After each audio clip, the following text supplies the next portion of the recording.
Sri Lanka's most powerful news brand.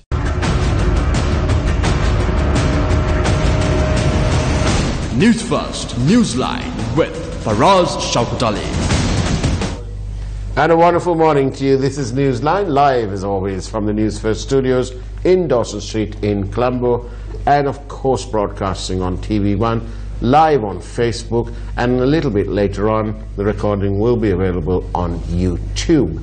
Now then, this morning, to discuss various matters and perhaps a slightly different perspective, we had arranged for Mr. Sunil Handanetti, Chairman COPE, the Parliamentary Watchdog, to be present with us. Unfortunately, he seems to be running late, and there's no response from the telephone.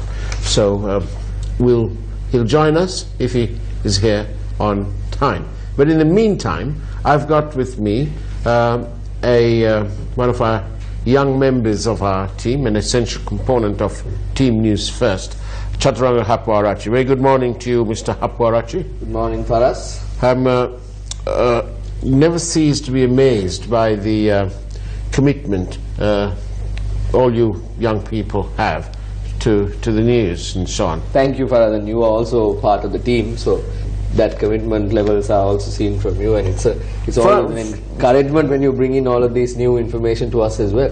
Indeed. Now, tell me, Chaturanga, what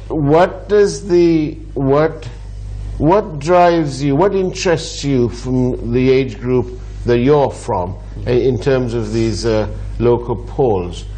Placing on a side that you are a newsman, your age group. I think if I talk to my friends from school, or if I talk to my friends at the same age, we understand that the youth these days do not have an encouragement to go and cast their vote, because they do not believe in the political system that is prevalent in our country. With the amount of corruption, with the amount of scandal, with everything that is happening, they do not want to get involved. But on the other hand, if we do not exercise our franchise, if we do not go to the polling station on that particular day and cast our vote, that's a vote that goes to waste if you don't do it. So it might be, even during the former government, one could say that the vote could also be used by someone else. We do not know whether things like that happen now, but it's always good, even though you do not believe in the political system and even though you do not want to actually be a part of it, you have to make your voice heard, and that's the only chance you get to do it. So I believe that if the youth or the people my age have a different opinion about casting their vote on that particular day, they have to revisit that and reconsider. But amongst your group of friends, what is the level of interest? Is there some apathy towards elections, towards governance? What is it? I can't speak on behalf of my age group as whole, but from the information I know, from the few people I have spoken to and I'm close to, I can tell you that they strongly do not believe in the elections. They would be like, it's an, you know what I mean. And what would you attribute this general apathy and disinterest to? The level of corruption in the country, the level of the mess the politics of this country has created for the country, or the barrier that it has created for the country to move forward. The irony of it is the political sphere or the political representatives actually should streamline the process of the country going forward. But actually what has happened is the exact opposite of it. And I think, I would like to believe that the generation that I am from is a bit technology savvy. They know what is going on in the country. They know how to get information to themselves. They have first-hand knowledge of what we report here and what other stations report as well. So they know, I would like to at least think that they know to make their decisions properly. So in that sense, if you take a look at everything, in that context, they do not believe in the system that we have here. I of course cannot speak for the whole of the youth of this country, but from the people I know, this is the situation. I see. Thank you, Chaturanga. I'll come back to you in a second. We've got a message finally from Mr. Handanetti's team, and unfortunately Mr. Handanetti, they say that he has been hospitalized, hopefully nothing too serious, and he sends his apologies and will hopes to join us on another date. So that's put paid to that perspective this morning. So we'll deal with this other perspective. So the youth here, do you think that they are aware of all these contentious issues? For example, the youth these days are far more mobile than anyone else. Yes, so than in the past. So you all will tend to travel about, move around far more. And the sharing of information is very fast. Whatever is on the paper today, a person my age definitely, if he or she wants, would have read it yesterday as soon as the information went online. Right. So things like that for us. I want to draw your attention, with your permission, to a few issues that are reported on the paper today. Now, for us, we have a clear problem in our country in terms of the politics. Yeah. We also have a clear problem in our country in terms of the trade unions as well. Right. As you can see, after the 2015 election, after President Maithripala took over and after this good governance lot came in, there have been more protests than the previous regime. It is a clear factor. Yeah. But one could say, yes, during Mahinda Rajapaksa's era, one could not get onto the streets and protest because there was that sense of fear. Yes, there was a general fear psychosis. Definitely. But the problem is, now for whatever reason, people have actually come onto the roads and started protesting. Now, who drives these protests is a question that needs a proper answer, separate show maybe. But separate commission? We never know. Right. But the problem that we are facing right now, we can say with the information that we have reported on the papers, it's a trade union driven issue. Right. When the GMOA says they have a problem, the doctors go and strike. Yeah. When the engineers union of the CEB says they have a problem, the CEB goes on strike. Yeah. Now for us, we are all watching this show. Yeah. We have this power, but will we have this in April, mid-March, April, will we have a power crisis in our country? That's what people think will happen. Experts say that if the long-term generation plan is not adhered to properly, if the CEB does not get the act right together, there will be a power cut. Now, who is creating a situation where the PUCSL, the Public Utilities Commission of Sri Lanka, and the CEB has an issue? Yeah. The CEB, what we hear from the sources within the CEB and within the PUCSL for us is that, no, look, the PUCSL and the CEB does not have a problem whatsoever. There are two state organizations put in place to, as I said, streamline this process of the country moving forward. But what has actually happened is, a trade union, one trade union within the CEB has a problem with the PUCSL's agenda or their plan for the country. Yeah. Now, the government's agenda, now I think you were also present at a press briefing where Dr. Harsha De Silva, the Deputy Minister of National Policy, came forward and said, look, our stance is renewable energy. Yeah. And that falls in line with the PUCSL's agenda or their opinion of things. But the CEB, trade union, is driving the CEB to say, no, that is not what we want more coal power plants in our country.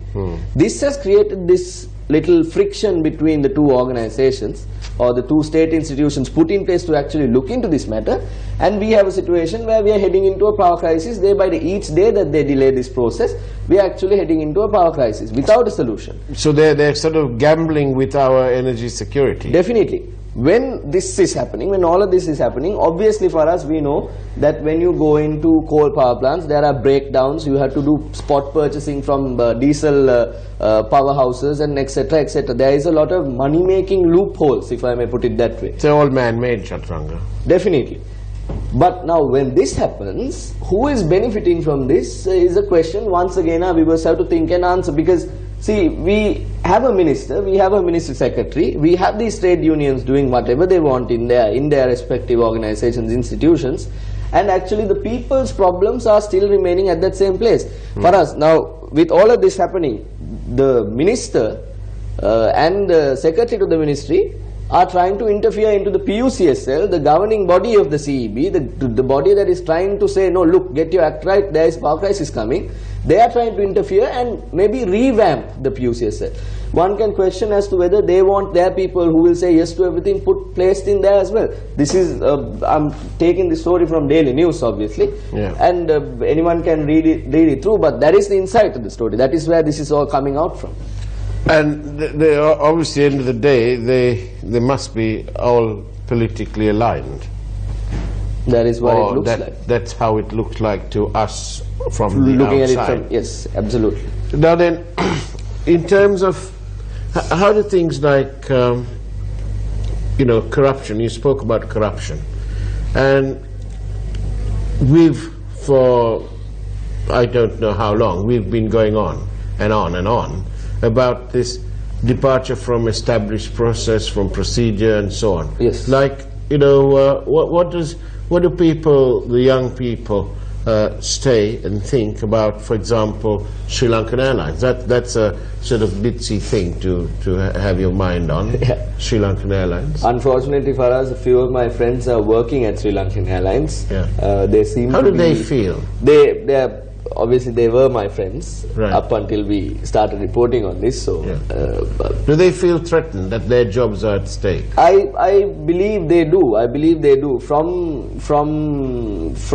a normal perspective, if you look at it from completely outside, we see that there is something wrong. Even the president of this country is trying to appoint a commission to probe into the malpractices that are happening.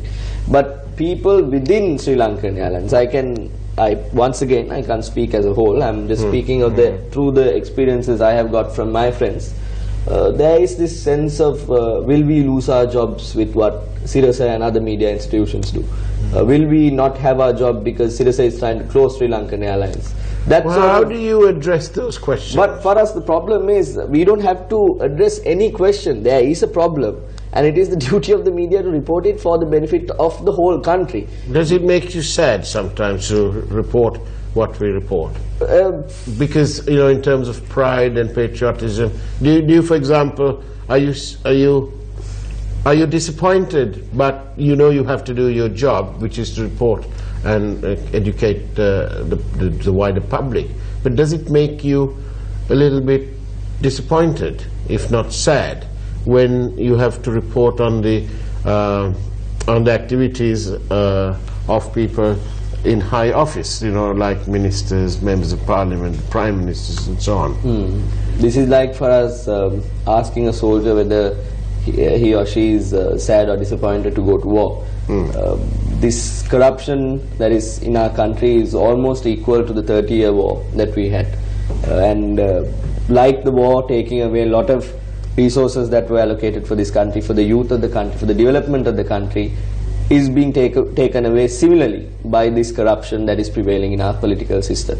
And if the soldiers were right to go to war back in the day, and if they were able to win the country back from whatever terrorism, the grasp of the terrorism, it is equally all right to report what we report and to get the details. But it doesn't give you any particular pride. I'm sure you have pride in what you do, and when you ferret out this information and so on, I'm sure that gives you a certain sense of satisfaction and being. But my question to you is, does it give you any satisfaction to say, well, I've caught this minister and I've caught that minister? It's actually the opposite for us. It's actually disappointing.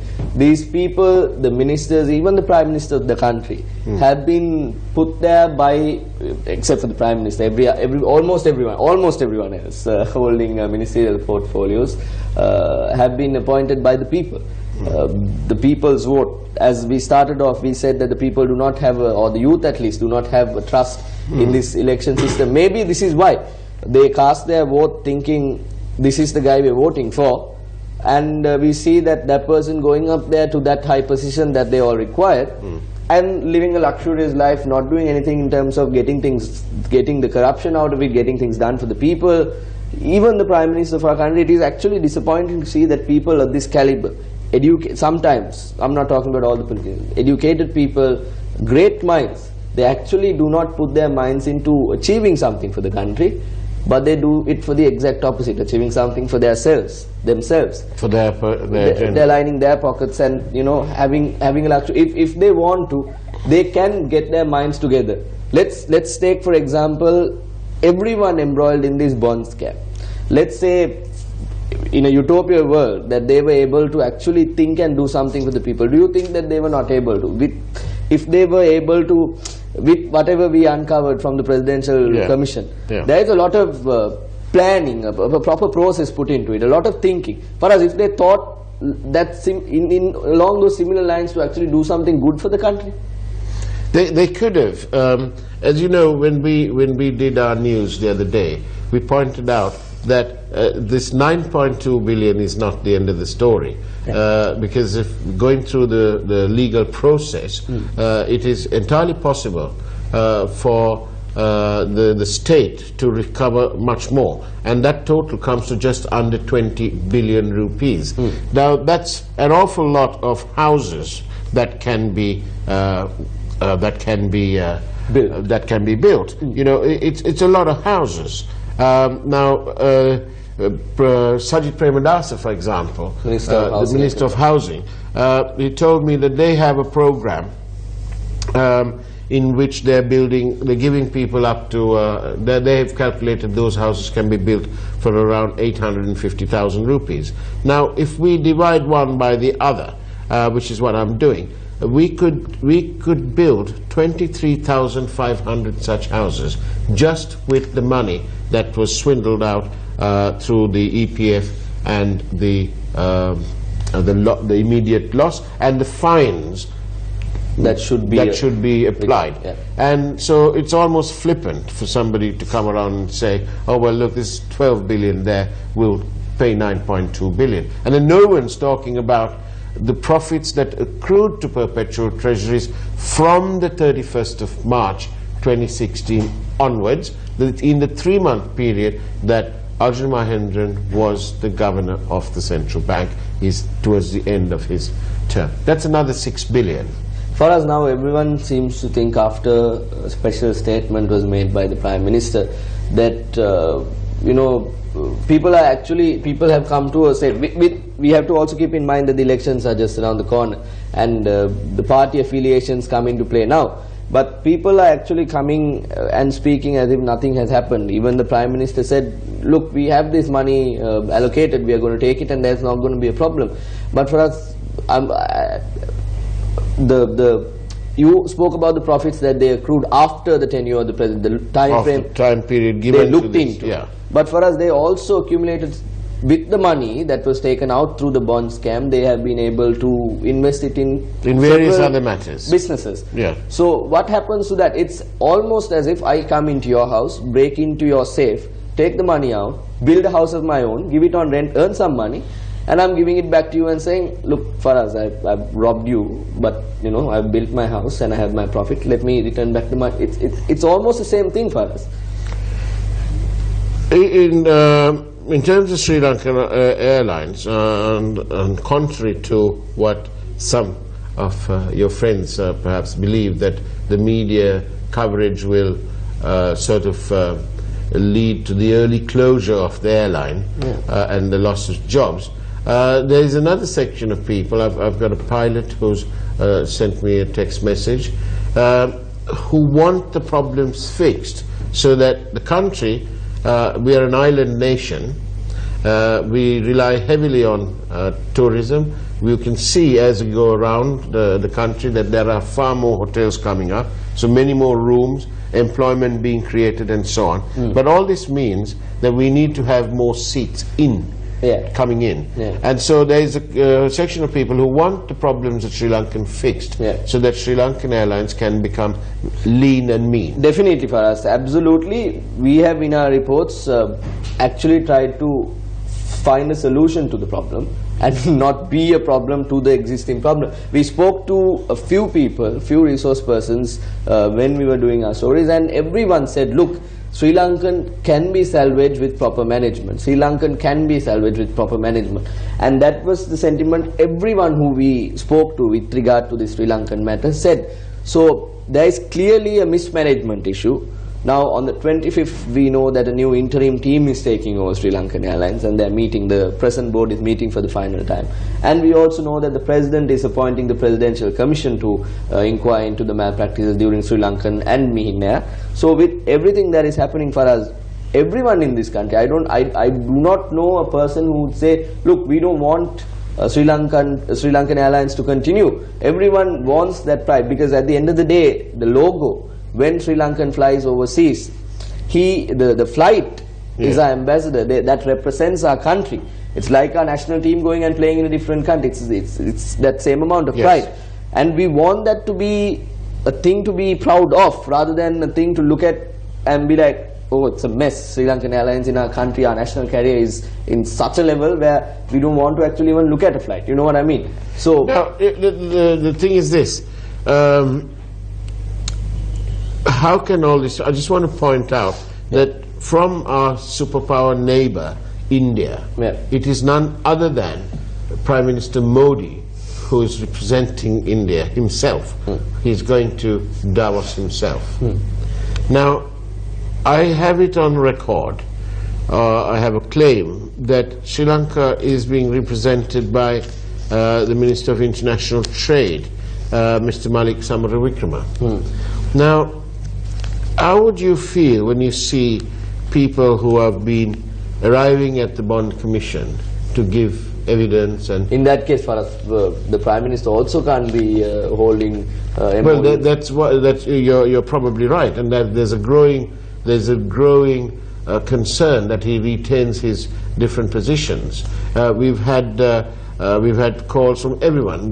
The former chairman of CORP, Diogunasekara, was very vociferous in his in his comments, and he says that the Prime Minister must at least step aside to do that. But and we have either Mr. Samaravikrama is already there, or he's on his way, or intends going there.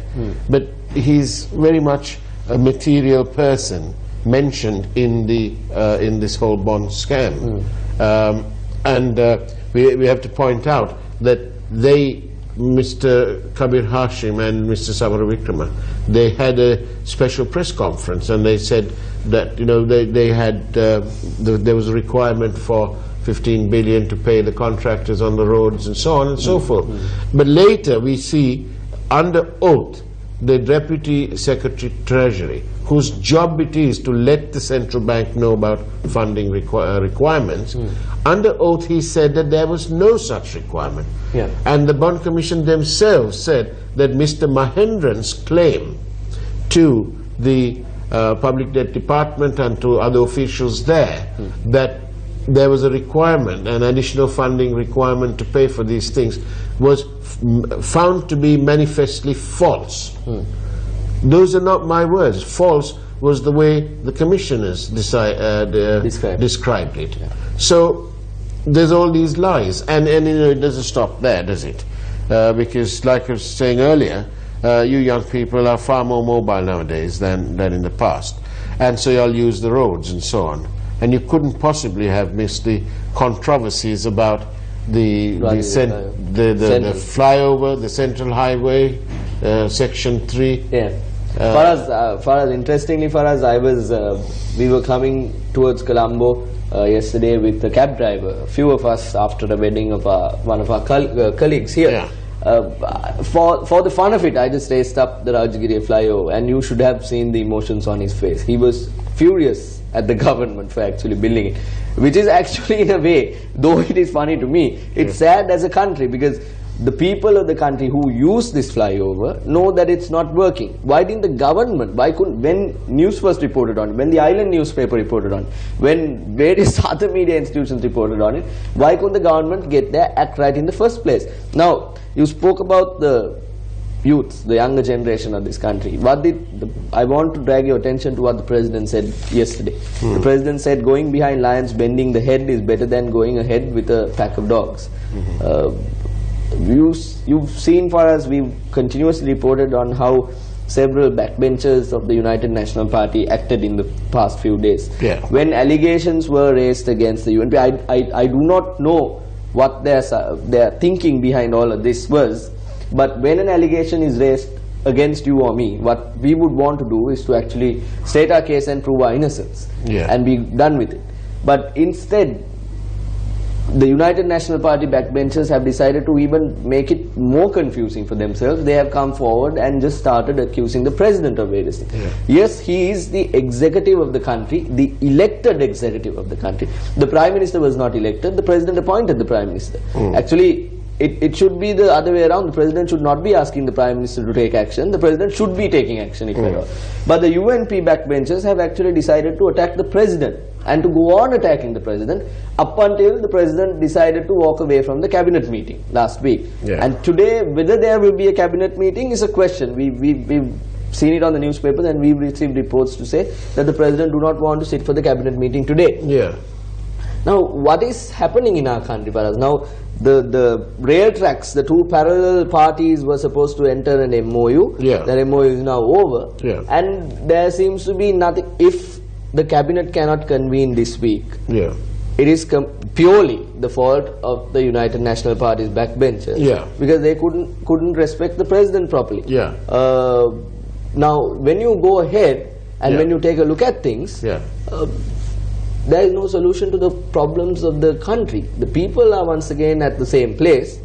The various political parties are doing what they want, causing confusion, and nothing is happening in our country. That is probably why the people don't trust the system. Indeed. We have a viewer who says that, can you please state why you don't agree with the building of the Rajakottu flyover?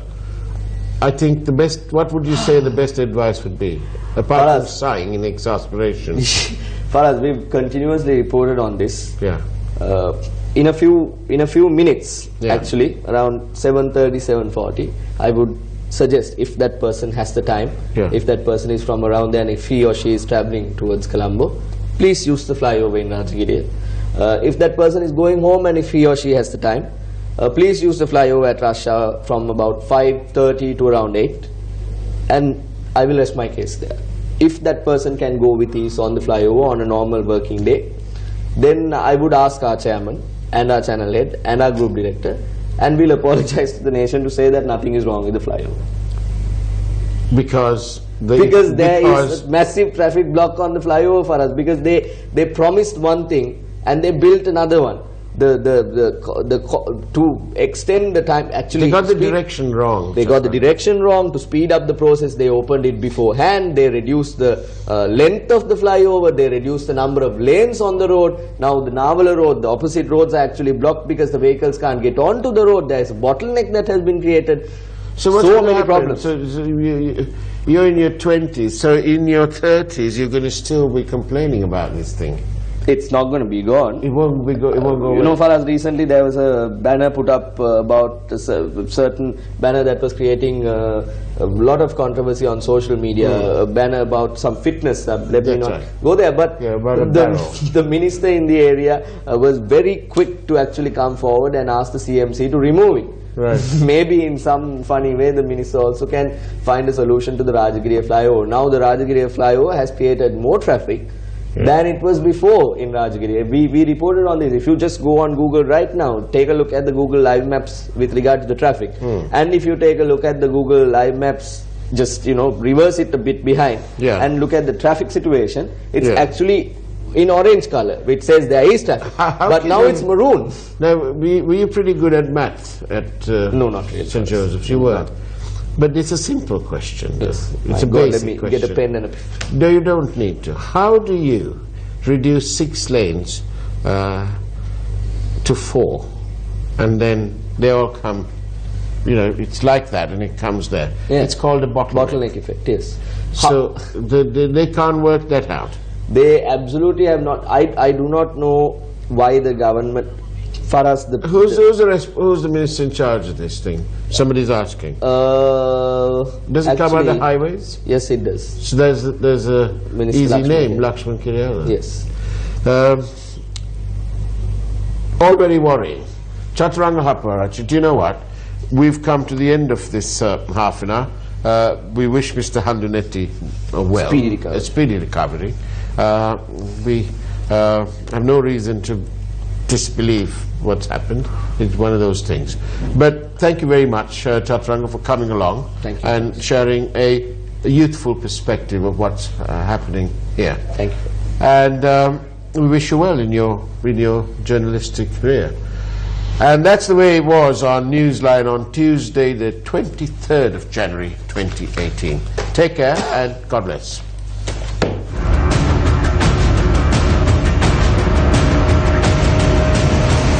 Newsfirst, Newsline with Faraz Shaukat Ali.